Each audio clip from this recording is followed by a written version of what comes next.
नमस्कार दोस्तों, दूसरों को ज्ञान देना हो, लंबी लंबी फेंकना हो, आज की समस्या से भागना हो, अगले 1000 साल की जुमलेबाजी करनी हो, इस काम में प्रधानमंत्री नरेंद्र मोदी का कोई सानी नहीं है।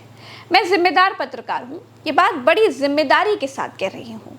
क्यों कह रही हूँ वो आज इस वीडियो में बताऊंगी। दोस्तों, पिछली बार नरेंद्र मोदी ने भारत को 5 ट्रिलियन इकोनॉमी का सपना दिखाया था। अब महामानव जी 5 ट्रिलियन इकोनॉमी का सपना तो छोड़ दीजिए, नाम तक नहीं लेते हैं। अब नया जुमला निकाल करके लाए हैं, कहते हैं कि देश को वर्ल्ड की टॉप 3 अर्थव्यवस्था अगले 5 साल में बनाऊंगा। मैं गारंटी देती हूँ नहीं बना पाएंगे, क्योंकि होनहार वीरवान के होत हैं चिकन पात। भारत में किसी को यकीन नहीं है कि मोदी भारत को टॉप 3 अर्थव्यवस्था बना पाएंगे, क्योंकि ये जुमला किंग हैं। पहले यही कहते थे कि चाइना को देखो, शिक्षा पर 20% खर्च करता है। भाई, कांग्रेस की सरकार ने 7% का सपना देखा और 4% पर अटक गए। तो उन्होंने अपने बजट में से 20% जीडीपी का 20% उन्होंने उसके बाद शिक्षा को प्रायोरिटी दी। हमारे देश ने 7% का सपना देखा, 4% पर अटक। अब महामानव का भी शिक्षा का बजट देख लीजिए। आप इस सूची को देखिए, गौर से देखिए, कैसे मोदी सरकार ने अपनी सरकार में शिक्षा का बजट कम किया है। क्यों भाई, जुमलेबाजी करने में तो आप सबसे आगे रहते हैं। खुद की सरकार में शिक्षा के बजट का ये हाल कर दिया। कांग्रेस का औसत शिक्षा पर खर्च करने का बजट 4% के आसपास था, और महामानव की सरकार देखिए कैसे 2.82% के साथ देश को अंगूठा टेक बनाने को आतुर है। सरकार बचाओ बजट के बाद भी बजट पर इनका प्रवचन सुनिए जरा। अरे, बड़े से बड़ा जुमलेबाज शर्म के मारे संन्यास ले ले। इस बजट से शिक्षा और स्किल को नई स्केल मिलेगी। क्योंकि बजट सत्र चल रहा है दोस्तों, इसलिए आप संसद चलिए। ओम बिरला स्पीकर हैं, लेकिन संसद में बर्ताव बीजेपी प्रवक्ता वाला कर रहे हैं। जी हाँ, मोदी जी अगर उनको स्पीकर की जगह से हटाकर बीजेपी प्रवक्ता बनाते तो शायद वो और बेहतर काम कर सकते थे। ये उई उई पुई पुई पुई वाले संबित पात्रा को भी रिप्लेस कर सकते थे। संसद में बात चल रही थी बजट पर। टीएमसी सांसद अभिषेक बनर्जी बोलने के लिए खड़े हुए। उन्होंने बजट पर बोलते हुए नोटबंदी का जिक्र किया, क्योंकि देखिए, नोटबंदी नरेंद्र मोदी के मचलते दिमाग की फर्जी उपज थी। देश पर अपने मनोरंजन के लिए थोपा गया एक अभिशाप था। ये बात ओम बिरला जी को भी बड़े ठीक से मालूम है।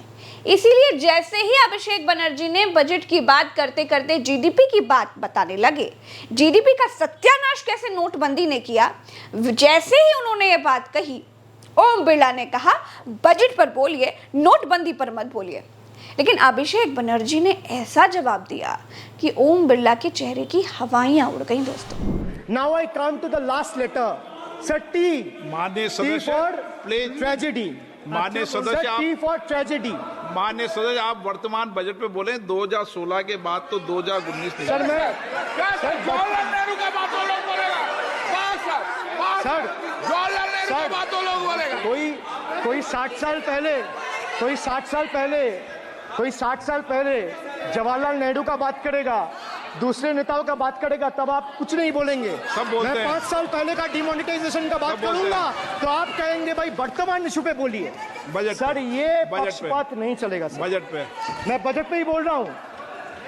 जब विप्लव देव बोल रहा था तब 100 साल पुराना बात कर रहा था, 50 साल पुराने इमरजेंसी का बात कर रहा था, तब आप चुप थे। और अब मैं डिमोनेटाइजेशन का बात कर रहा हूँ, आपको चुप रहे। वाह सर, वाह। बोलिए अपनी बात पे। T for tragedy. स्पीकर किसी पार्टी का प्रवक्ता नहीं होता है, संवैधानिक और बड़ा गरिमापूर्ण पद होता है स्पीकर का। अगर आदमी बजट पर बात करेगा तो जीडीपी की बात तो निकलेगी ही, नोटबंदी का जिक्र तो आएगा ही, लेकिन महामानव के घटिया फैसलों की बात भी कोई कर ले, ये बात भी ओम बिरला जी को मंजूर नहीं है। क्योंकि अगर ऐसा हो गया तो स्वामी भक्ति सवालों के घेरे में जो आ जाएगी। ओम बिरला विपक्ष के लोगों के लिए उतने ही ईमानदार हैं जितना ईमानदार वो बिग बॉस के शो में संचालक होता है। ओम बिरला को आपने आज तक डोकलाम के लिए, मणिपुर के लिए, मोदी सरकार में हुए दर्जनों रेल हादसों के लिए, उनमें मारे गए हजारों लोगों के लिए मौन धारण करते हुए नहीं देखा होगा।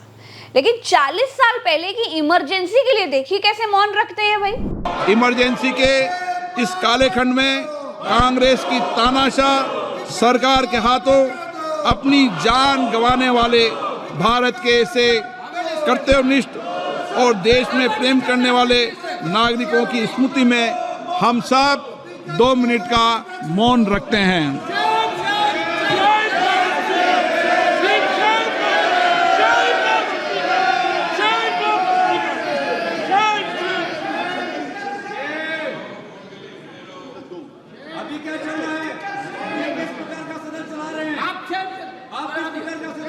ओम शांति। ओम बिरला चाहें तो देश हित में अघोषित जज की भूमिका निभा सकते हैं।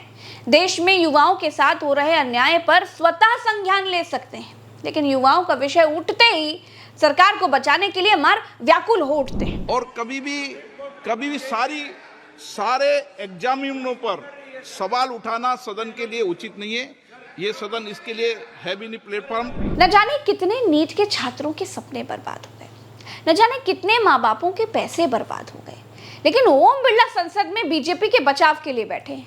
भाई, इनसे बेहतर बचाव तो प्रवक्ता भी नहीं कर सकते। आज तक स्पीकर के पद पर ओम बिरला जैसा बायस व्यक्ति कभी नहीं बैठा। अमित शाह से लेकर नरेंद्र मोदी तक किसी की बात बिना नेहरू का जिक्र किए पूरी नहीं होती है।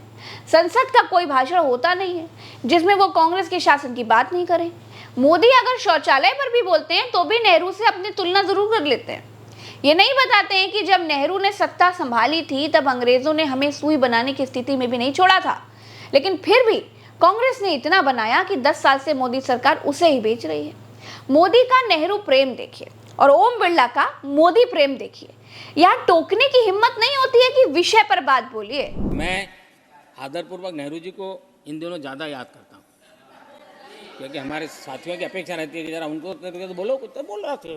आप जानते हैं दोस्तों, गृह मंत्रालय ने संविधान हत्या दिवस मनाने के लिए सरकारी गजट पत्र जारी कर दिया है। जैसे वो 15 अगस्त 26 जनवरी मनाई जाती है ना, बिल्कुल वैसे ही अब संविधान हत्या दिवस मनाया जाएगा। ये क्या बताता है जानते हैं? ये बताता है कि कैसे सरकारी मशीनरी को बीजेपी का गुलाम बना दिया गया है। वैसे तो इमरजेंसी जैसी स्थिति का सपोर्ट कोई भी भारतीय नागरिक नहीं करता। कांग्रेस भी माफी मांग चुकी है, लेकिन इमरजेंसी भी संविधान के मुताबिक ही लगाई गई थी। तो फिर संविधान की हत्या कैसे हुई? जो देश चलता ही संविधान के भरोसे रहा हो, जहां प्रधानमंत्री से लेकर स्पीकर तक सब संविधान से ही बन रहे हो, जिस देश में संविधान को विपक्ष ने जिंदा रख रखा है, उस देश में संविधान हत्या दिवस आखिर कैसे मनाया जा सकता है? और इसीलिए हाई कोर्ट में इस सरकारी आदेश को चुनौती दी गई है। इलाहाबाद हाई कोर्ट ने केंद्र सरकार से जवाब मांग लिया है। अधिवक्ता संतोष कुमार दोहरे ने अधिवक्ता ब्रजमोहन सिंह के माध्यम से दायर जनहित याचिका को मुख्य न्यायाधीश अरुण भंसाली और न्यायमूर्ति विकास की खंडपीठ के सामने सूचीबद्ध कराया। दोहरे ने जनहित याचिका में तर्क दिया है कि गृह मंत्रालय के संयुक्त सचिव के माध्यम से जारी अधिसूचना में संविधान के प्रति अपमानजनक भाषा का इस्तेमाल किया गया है। विशेष रूप से याचिका में यह कहा गया है कि यह राष्ट्रीय सम्मान के अपमान की रोकथाम अधिनियम का उल्लंघन करता है, क्योंकि इसमें संविधान के साथ हत्या शब्द का इस्तेमाल किया गया है। यह तर्क दिया गया है चूंकि आपातकाल की घोषणा संविधान के प्रावधान के तहत थी, इसीलिए केंद्र ऐसी घोषणा जारी नहीं कर सकता। याचिका में कहा गया है कि संविधान एक जीवित दस्तावेज है जो कभी खत्म नहीं हो सकता या इसे नष्ट करने की अनुमति नहीं दी जा सकती। दोहरे ने संयुक्त सचिव की ऐसी अधिसूचना जारी करने की शक्ति पर भी सवाल उठाया है और आगे कहा है कि यह खुलासा नहीं किया गया है कि किस कानून और विनियमन के तहत अधिसूचना जारी की गई। इलाहाबाद हाई कोर्ट ने इस मामले में सुनवाई के लिए 31 जुलाई की अगली तारीख दी है। तब तक केंद्र सरकार के अधिवक्ता को जवाब दाखिल करने के लिए कहा गया है। तो दोस्तों, कुल मिलाकर संविधान हत्या क्या है? संविधान हत्या पिछड़े दलितों का आरक्षण खा जाना है। संविधान हत्या प्रधानमंत्री के पद पर होकर निखालिस झूठ बोलते रहना है। कुल मिलाकर मामला यह है कि अब बीजेपी के पास कोई ऐसा मुद्दा नहीं बचा है जिसे वो कांग्रेस को लोगों की नजर में विलेन बना सके। इसलिए सत्ता का गलत इस्तेमाल करके 40 साल पुरानी इमरजेंसी के सहारे बैसाखियों पर लड़खड़ा रही बीजेपी को वो फिर से खड़ा करने की कोशिश कर रही है, क्योंकि बीजेपी को एक बात बहुत ठीक से मालूम है कि 2029 में देश से बीजेपी सरकार का संपूर्ण सफाया हो सकता है।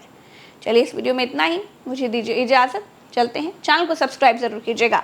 राम राम तो अस्सलाम, जय हिंद।